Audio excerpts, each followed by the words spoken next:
ஹே all, எல்லோருக்கும் வணக்கம். Welcome back to my channel. இன்றைக்கி தீபாவளி ஸ்நாக்ஸ், சிம்பிள் ஸ்நாக்ஸ் என்ன பார்க்கலாம் அப்படின்னா இது ஒரு ஸ்வீட் ரெசிபி தான்.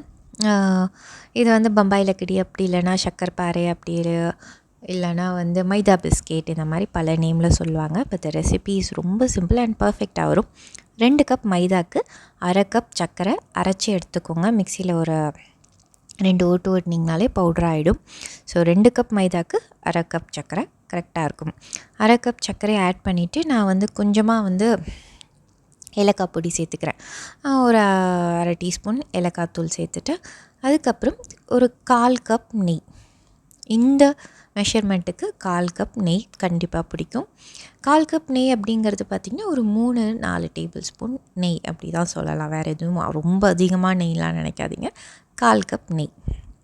ஸோ ஒரு 1/4 டீஸ்பூன் 1/2 டீஸ்பூன் ஏலக்காய் பொடி, அதுக்கப்புறம் ஒரு 1/4 கப் நெய் ஆட் பண்ணி ஃபஸ்ட்டு அந்த நெய், சர்க்கரை, மைதா இதெல்லாமே நல்லா பிசைஞ்சிக்கணும். கிறிஸ்பியாக வர்றதுக்கு நம்ம ஃபஸ்ட்டு நெய் சேர்த்தோ இல்லை எண்ணெய் சேர்த்தோ அந்த மாவை நல்லா பிசைஞ்சு விட்டுக்கணும். நல்லா பிசைஞ்சு நம்ம இப்படி பிடிச்சா கெட்டிமாக பிடிக்க வரணும். கையில் உதிர்த்தா டக்குன்னு உதிர்ந்துடணும். இதுதான் எந்த கிறிஸ்பியாக வர்றதுக்குமான ஒரு ஸ்டெப். இது நம்ம முறுமுறுன்னு வரக்கூடிய எந்த பொருள் பலகாரம் செய்கிறதா இருந்தாலும் இந்த ஸ்டெப் கண்டிப்பாக பண்ணுங்கள். நம்ம நெய் சேர்த்து இந்த மாதிரி நல்லா பிசைஞ்சிக்கணும். இது பிடிச்சிங்கன்னா பிடிக்கணும், உதிர்த்தணும். திருப்பி நம்ம உடச்சோம்னா உதிர்த்தணும், உழணும். இந்த அளவுக்கு பிசைஞ்சிட்டு இதுக்கப்புறம் பார்த்திங்கன்னா நான் ஒரு 1/2 டம்ளர் தான் இருக்கும். ஒரு 1/2 டம்ளர், ஒரு 3/4 டம்ளர் பால் எடுத்து வச்சுருக்கேன். பட் நான் அதுலேயும் எனக்கு பால் மீந்துருச்சு. கொஞ்சம் கொஞ்சமாக விட்டு ரொம்ப பிசுன்னு பிசைஞ்சிடக்கூடாது. சப்பாத்தி மாவு பதத்துக்கு பிசையணும். பூரி மாவு பதத்துக்கு என்ன சொன்னால், ஏன்னா பூரி மாவு சப்பாத்தி மாவோட கொஞ்சம் கெட்டியமாக பிசையுமா, அதை விட கொஞ்சம் நல்லா கெட்டியமாகவே பிசையணும். பட் சாஃப்டாக இருக்கணும். நம்ம பிசைஞ்சு அது சாஃப்டாகணுமே தவிர தண்ணியோ இல்லை பாலோ அதிகமாகிடக்கூடாது. நான் பால் உங்களுக்கு ஆப்ஷனல் தான். நீங்கள் தண்ணி விட்டும் பண்ணலாம். இதே ப்ரொசீஜரில் பார்த்திங்கன்னா நான் அந்த டம்ளரில் ஒரு 1/2 டம்ளர் பால் தான் எடுத்து வச்சுருந்தேன். அதுலேயும் ஒரு டேபிள் ஸ்பூன் பால் மிச்சமாயிடுச்சு.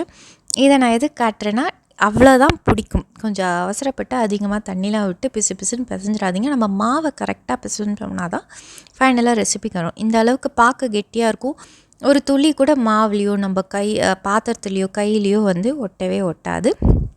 நல்லா இந்த அளவுக்கு பதமாக சாஃப்டாக பிசைஞ்சு வச்சுக்கோங்க. தண்ணியோ இல்லை பாலோ எது ஆட் பண்ணாலும் சரி, அது அதிகமாக மட்டும் கூடாது. பிசுன்ட்டு மட்டும் ஆகிடக்கூடாது.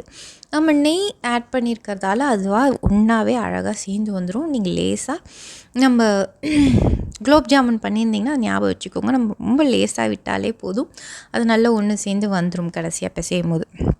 அதே மாதிரி தான் பிசைஞ்சிட்டு கண்டிப்பாக ஒரு 20 நிமிஷத்துலேருந்து ஒரு 1/2 மணி நேரமாவது ரெஸ்ட்டு கொடுங்க. அந்த மாவுக்கு, நம்ம சப்பாத்தி மாவுக்கு எப்படி ஒரு 1/2 மணி நேரம் ரெஸ்ட் கொடுக்குறோமோ அந்த மாதிரி இதுக்கும் ஒரு 20 நிமிஷமாவது ரெஸ்ட்டு கொடுங்க. அதுக்கப்புறமா செய்ய ஆரம்பிங்க.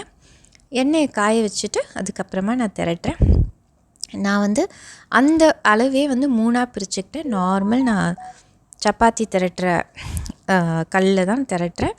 உங்களுக்கு சில பேர் நல்லா பெருசாகவே தரையிலேயே நல்லா க்ளீன் பண்ணிவிட்டு ஃபுல்லாகவே நல்லா பெருசாக இது பண்ணிவிட்டு பெருசாக ஃபுல்லாகவே கட் பண்ணிவிடுவாங்க. அந்த மாதிரி பண்ணலை. நான் சப்பாத்தி கல் எவ்வளோ வருமோ அவ்வளோதான் பண்ணுறேன். எனக்கு இதுவே கரெக்டாக இருக்கும். நம்ம ரொம்ப பெரிய கடாய் நிறைய எண்ணெய் அப்படிலாம் நான் ஊற்றலை. ஸோ நீங்கள் எப்படி எவ்வளோ திரட்டி எப்படி கட் பண்ணி போடுறீங்களோ அதெல்லாம் உங்கள் விருப்பம் தான். திக்னஸ் பார்த்திங்கன்னா உங்களுக்கு நான் காட்டுறேன். ஓரளவுக்கு திக்காக தான் இருக்கணும். ஃபஸ்ட்டு மாவை நீங்கள் திரட்டிட்டு மடித்து திருப்பி நீங்கள் ஒரு வாட்டி திரட்டுங்க. அந்த மாதிரி பண்ணும்போது கொஞ்சம் லேயராக வர மாதிரியும் இருக்கும், உள்ளுக்குள்ளே நல்லா சாஃப்டாக இருக்க மாதிரி இருக்கும். ஸோ நீங்கள் அந்த மாதிரி பண்ணி பாருங்கள். திரட்டி மடித்து நம்ம பராட்டாக்கெலாம் மடிப்போம் தெரியுமா, அந்த மாதிரி மடித்து திருப்பி திரட்டுங்க. அதுக்கப்புறம் இந்த மாதிரி கட் பண்ணிக்கோங்க. மாவை கரெக்டான பதத்தில் நம்ம பிசைஞ்சும் இருந்தோம் அப்படின்னாலே இது ஒரு எப்படி சொல்கிறது, பாத்திரத்தில் கையில் எதுவுமே சொட்டு கூட ஒட்டாமல் வரும். அதே மாதிரி கட் பண்ணுறதுக்கும் ரொம்ப ஈஸியாக இருக்கும். அதுக்கப்புறம் உங்களுக்கு வேண்டிய ஷேப்பில் நீங்கள் கட் பண்ணிக்கலாம். வேண்டிய சைஸில் ஷேப்பில் கட் பண்ணி எடுத்துக்கலாம். நான் இப்போ ஸ்கொயராக கட் பண்ணிகிட்ருக்கேன். குட்டி குட்டியாக சில பேர் இந்த கார்னர்ஸ்லாம் எடுத்துகிட்டு அதுக்கப்புறம் திருப்பி மாவில் சேர்த்து அப்படிலாம் பண்ணுவாங்க. நான் அப்படிலாம் பண்ணல. நான் அப்படியே நம்ம வீட்டில் சாப்பிட்ற ஸ்நாக்ஸ் தானே, ஸோ அதை நான் அப்படியே தான் ஃப்ரை பண்ணேன் எல்லாமே. நீங்கள் ஒரு தட்டில் எல்லாத்தையுமே எடுத்து வச்சுக்கிட்டு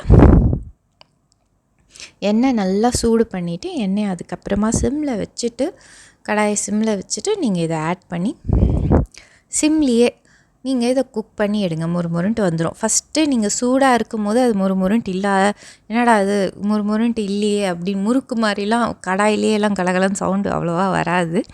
சூடு ஆறுனதுக்கப்புறம் தான் வரும். ஏன்னா இது மைதா இல்லையா, இது கொஞ்சம் சூடு ஆறுனதுக்கப்புறம் உங்களுக்கு அந்த முறுமுறு தன்மை இது எடுத்துக்கும். சூடாக இருக்கும்போது கொஞ்சம் என்னடா இது சாஃப்டாக இருக்கே அப்படின்ற மாதிரி தான் இருக்கும். சூடு ஆறினோடனே சரியாக வந்துடும். நீங்கள் கலர் மட்டும் லோ ஹீட்லேயே வச்சு கோல்டன் ப்ரௌன் வர வரைக்கும் ஃப்ரை பண்ணி எடுத்துக்கிட்டே போதும். இப்போ வந்து நான் ட்ரையாங்கிள் மாதிரி ஷேப்பில் கட் பண்ணியிருக்கேன். இது ஒன்றும் இல்லை, ஸ்கொயராக கட் பண்ணோன்னா நம்ம 2 பக்கமும் ஸ்ட்ரெயிட் கட்டு ட்ரையாங்கிளாக கட் பண்ணும் போது நம்ம க்ராஸாக கட் பண்ணோம்னா ட்ரையாங்கிளாக வந்துடும். நம்ம விருப்பம் தான் சைஸ் அண்ட் ஷேப் இதெல்லாமே. நல்லா கோல்டன் ப்ரௌன் வர அளவுக்கு ஃப்ரை பண்ணி எடுத்துக்கோங்க. அவ்வளோதான். எனக்கு அது கரெக்டாக இருக்கும். அது 3 பால்ஸாக நான் பிரித்து 3 தடவை திரட்டி பீஸ் போட்டு நான் அதுக்கப்புறம் ஃப்ரை பண்ணேன் அந்த கடாயில். அதுதான் கரெக்டாக இருக்கும். ஓவர் க்ரௌட் பண்ணாதீங்க கடாயை. அதே மாதிரி திக்னஸும் பார்த்திங்கன்னா இந்த நான் உங்களுக்கு தெரியும்னு நினைக்கிறேன், பூரி மாவெல்லாம் பூரி திரட்டுறதெல்லாம் விட கொஞ்சம் திக்காகவே இருக்கணும். அதுக்கப்புறம் அவ்வளோதான். நீங்கள் எடுத்து நல்லா சூடு ஆறுனதுக்கப்புறமா ஏர்டைட் கண்டெய்னரில் போட்டு வச்சுக்கோங்க. இந்த ரெசிபி வந்து ரொம்ப பர்ஃபெக்டாக வரும்.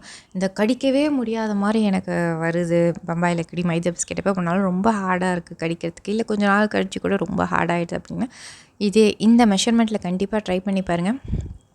கண்டிப்பாக ஹார்டாகாது. ரொம்ப கிறிஸ்பியாக பிஸ்கெட்டே முறுமுறுன்ட்டு இருக்க மாதிரி தான் இருக்கும். சாஃப்டாகவும் இருக்கும். அவ்வளோதான். இந்த ரெசிபி அண்ட் வீடியோஸ் உங்களுக்கு பிடிச்சிருந்தா கண்டிப்பாக சப்ஸ்கிரைப் பண்ணி சப்போர்ட் பண்ணுங்கள். உங்களுக்கு ஏதாவது ரெசிபி தேவைன்னாலும் கமெண்ட் செக்ஷனில் சொல்லுங்கள். அண்ட் தேங்க்யூ ஃபார் வாட்சிங்.